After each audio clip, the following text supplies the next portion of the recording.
real Christmas horrors you'll regret hearing by the tree.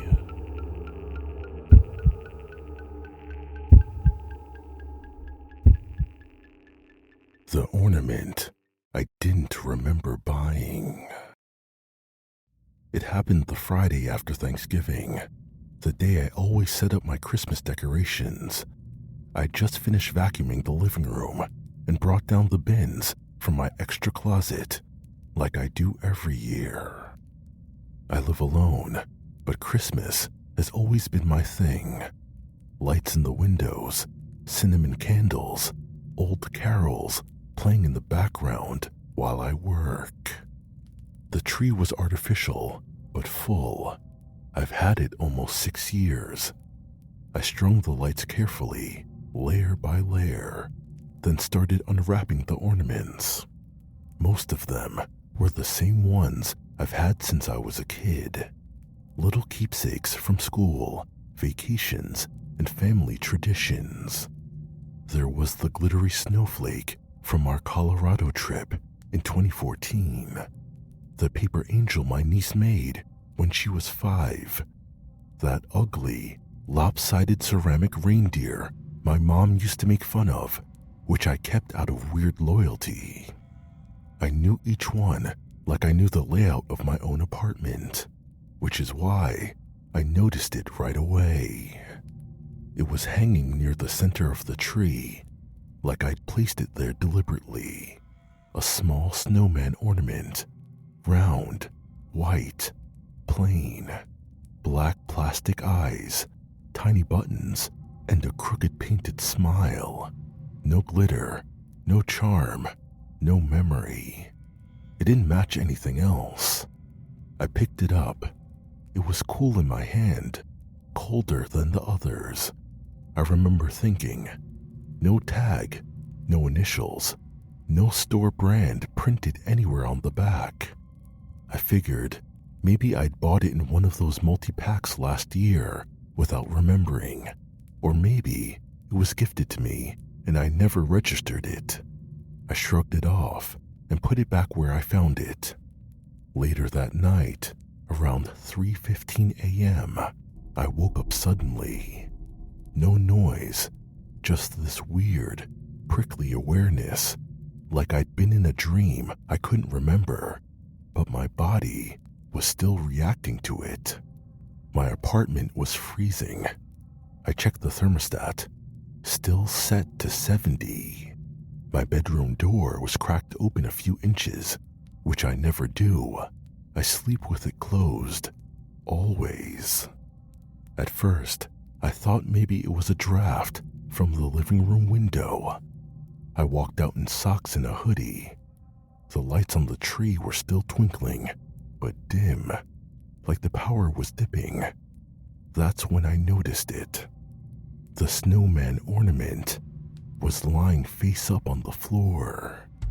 I know for a fact I hung it securely, middle branch, center of the tree. Now it was on the rug. I picked it up, confused. The plastic felt damp. I wiped my hand on my hoodie and went to rehang it.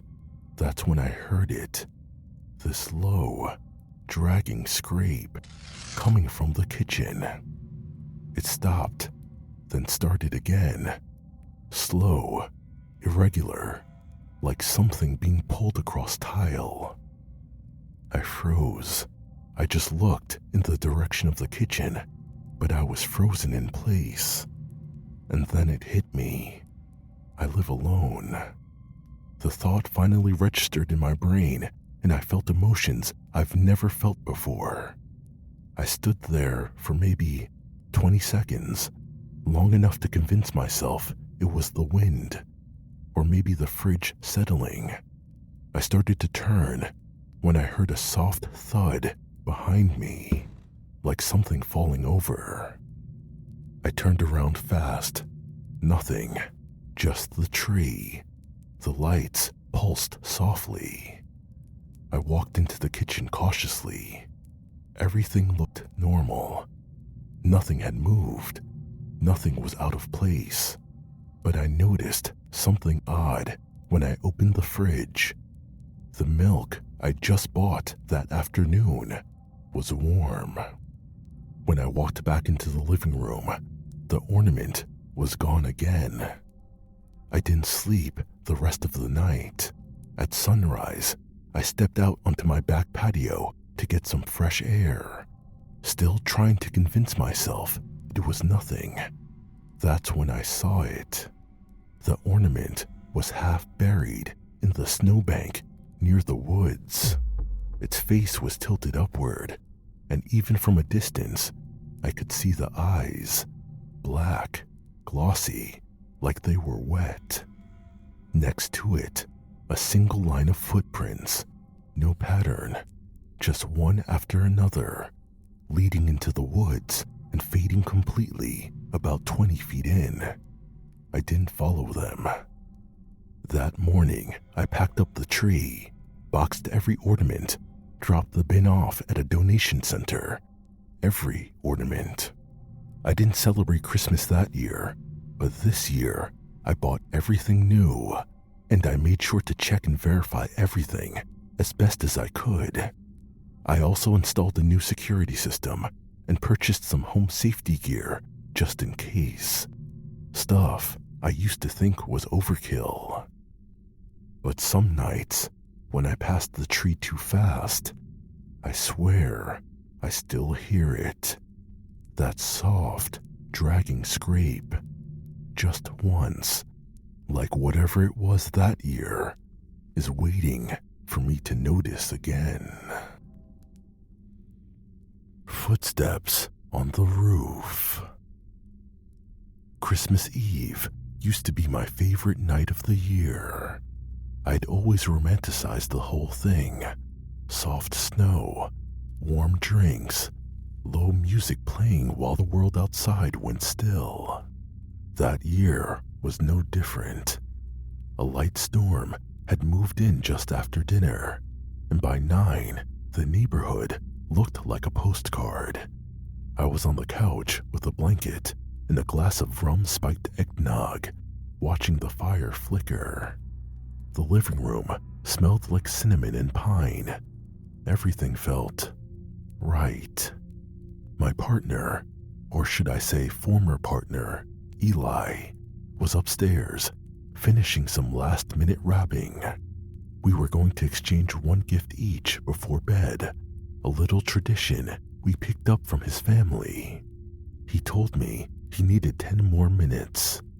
At 11:57, I heard it, a loud thump on the roof, heavy and dull, like someone had jumped or landed up there.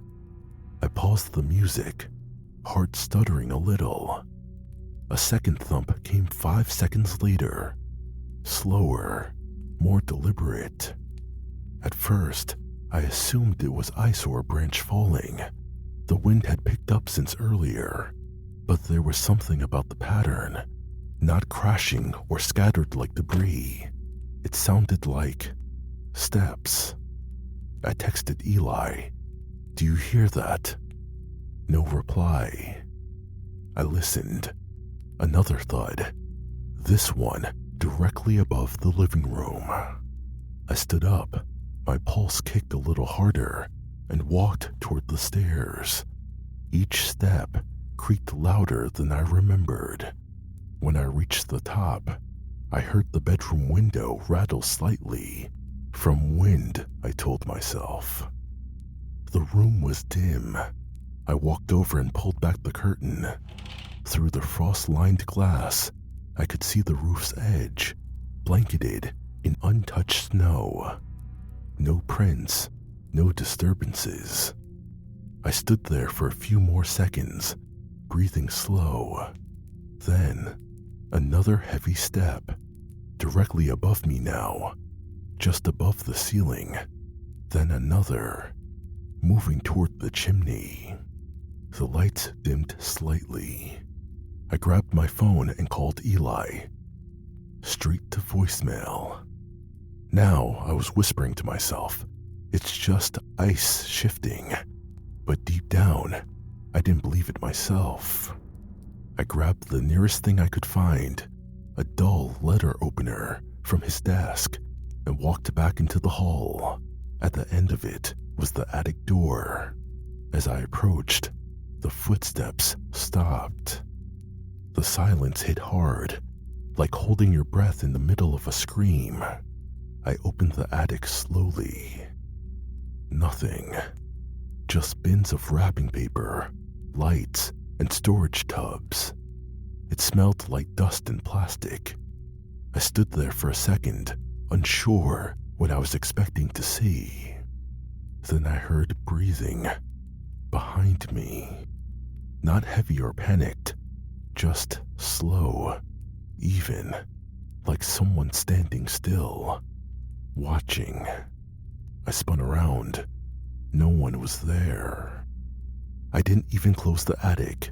I bolted down the stairs and nearly tripped, turning into the living room.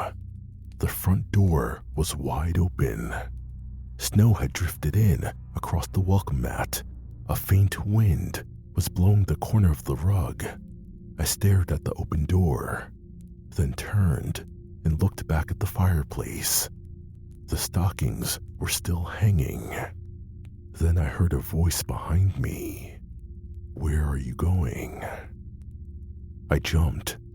It was Eli's voice. I turned. He stood in the entryway, coat zipped halfway, cheeks red like he'd just come in from the cold. "I heard a noise on the roof," he said calmly. "Went up to check." I pointed at the front door. "You left that door open." He frowned. "No, I went out the back door. I haven't used that door all day, except this morning, when we used it. I locked it from the outside this morning. You had the key, remember?" I stared at him. "I've been inside all night." He didn't respond, just kept smiling, too still, like a photo of a smile, not the real thing. That's when I noticed his boots, covered in snow, but the bottoms weren't wet. I stepped outside, looked up.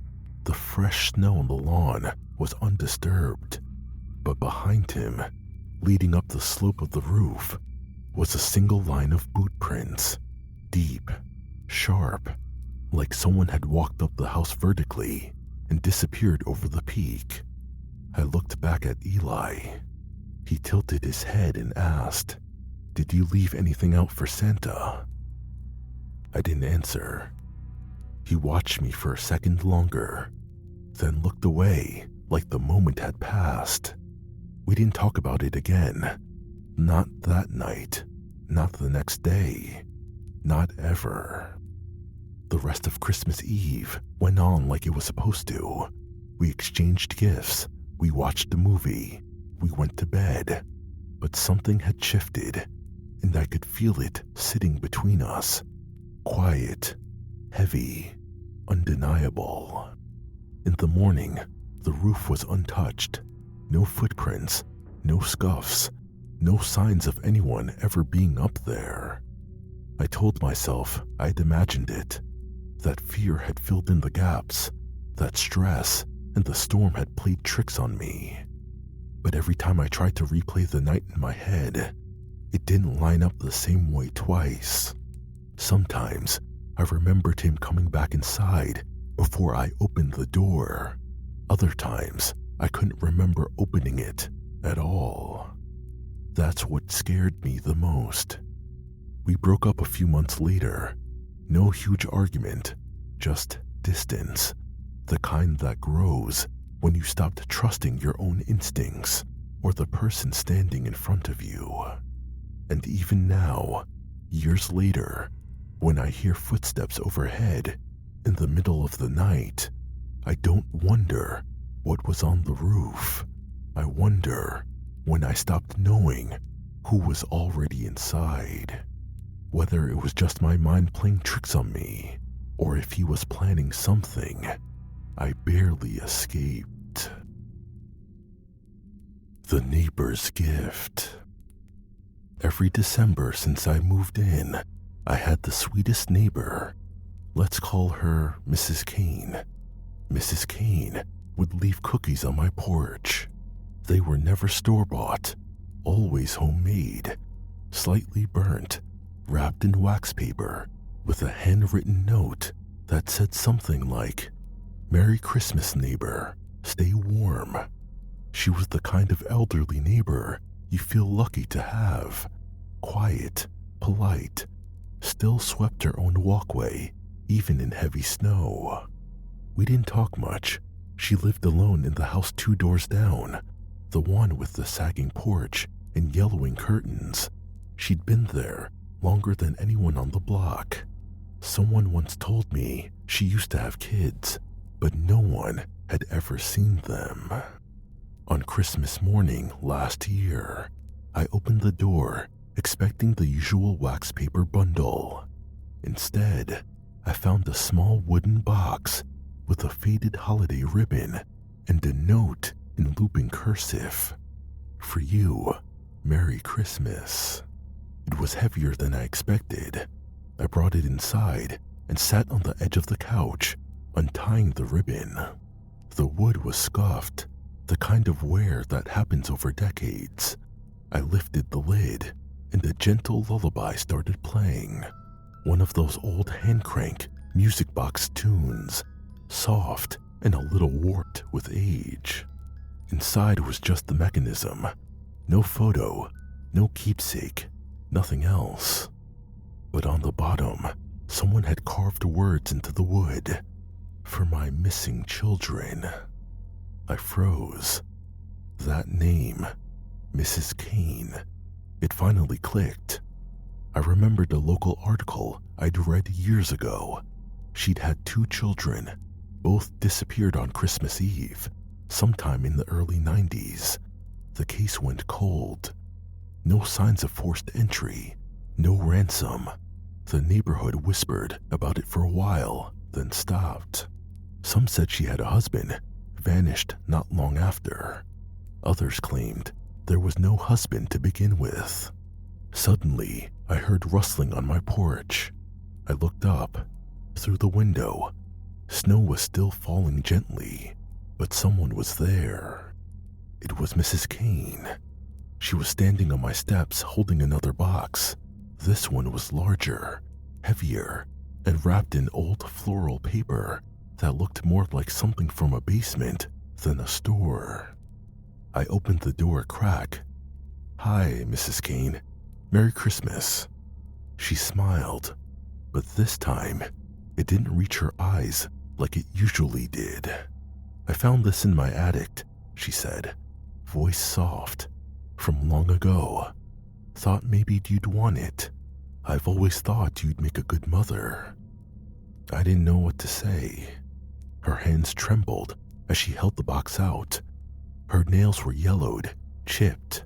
Her coat was buttoned wrong, and her breath was shallow, fogging up the air between us. I'd never seen her like this before. "What's in it?" I asked. She tilted her head slightly. "Something I should have taken better care of." I stepped back. I didn't take the box. She looked at me for a long time, then placed it gently on the porch and walked away, slow, like she wasn't sure where she was. I closed the door, locked it, and stood there for a long time, staring through the peephole. She didn't look back once. A few minutes later, I heard a click from inside the house. The music box, still sitting on the end table, had stopped playing. Then I heard footsteps. Not outside, not on the porch, in my attic. Slow, deliberate, like someone pacing barefoot above me. I grabbed my phone. No signal, not even Wi-Fi. The doorbell rang. 1, 2, 3 times. I didn't answer. I backed into the corner of the room, hands shaking. Then the music box started again, but warped now, slower, the melody dragging like something was resisting it. And from upstairs, I swear I heard a voice, a woman's voice, whisper something I couldn't understand. I called the police, but the attic was empty. So was the second box. It was gone from my porch. They chalked the noise up to squirrels or the roof settling. A wellness check on Mrs. Kane said she was fine, just forgetful. But here's the thing. A week later, I found a newspaper clipping tucked in my mailbox. It was the article I'd remembered. Her kids hadn't just disappeared. They were both listed as presumed dead, last seen entering a neighbor's attic. My attic. And scribbled in the margin of the article, in that same looping cursive, they didn't listen either. I haven't seen Mrs. Kane since, but every now and then, when the wind hits the right way, I hear the music box again, and footsteps above me. If any of these felt real, if your tree feels too silent, or your ornaments too watchful, remember, some traditions aren't as safe as they seem. This was Mr. H, and you've been listening to Masked Horror.